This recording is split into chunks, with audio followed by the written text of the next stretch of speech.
Well, you said that you've got a pretty strong number of people coming through every year. Yeah, numbers are really good. And I mean, we're in 2024 now, so we're a few months into the new term. What's the number of new students you had at the start of the term, roughly? I'm gonna. Well, that's. I wish I would have known that question was coming. I would say, I'd guess around 400 students. Wow. Around 400 students. That's adult apprenticeships, 16 to 19-year-olds. And that's and at our college, yeah. Wow. Around 400 students at the top of my head. Just on your course? Yeah, on the electrical courses. Wow. Okay. Because we do a level 1 course as well. Right. I don't teach on that one at the moment, but we do level 1, level 2, level 3, T levels, and then apprenticeships. And then the level 2 and level 3 obviously have the adults as well. Okay.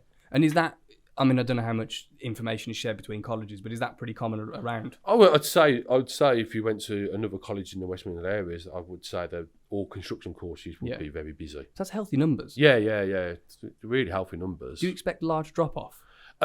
We do have some dropouts, naturally.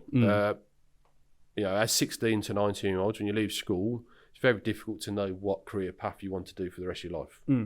I'm sure we've all had a few change of jobs in our careers. So it's very hard to go, right, you're leaving school, I'm going to be an electrician. Yeah. You might have some parents or guardians may say, go get in the trade route, it's a good career. So they naturally go, I'll try a plumbing course, carpentry course, electrical course, and maybe they get into it and they're like, this isn't for me, which is fine.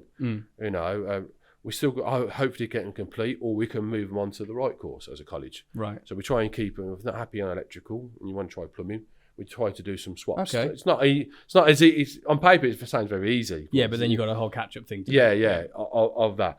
Naturally, there's also external factors that influence dropouts as well. But we, as a college, the college is very good to support learners, make sure they're on the right path, and support them the best way we can. Okay. Retention can be difficult because again, they might do level 2 and might go, I want to do media studies. Right.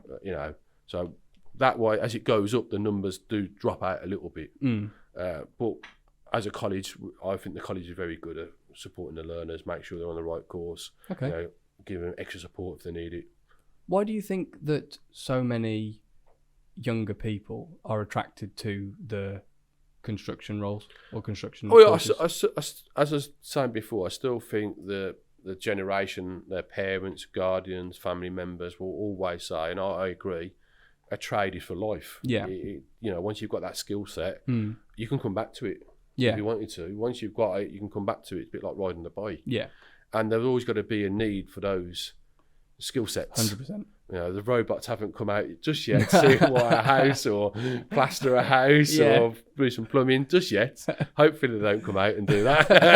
Make my life easy. But so you're always going to need a worker to do that job. So and generally you can earn a good career out of it as well. Yeah. And there's so many paths in the construction industry as well. You could start off being an electrician and work your way up to be a site manager, a project manager at a company, or an estimator, designer. Yeah. You don't have to just be on tools. No. You can go in the office space. Yeah. So there's lots of paths for it. So I think it's, traditionally a good career path, and I don't think that will change.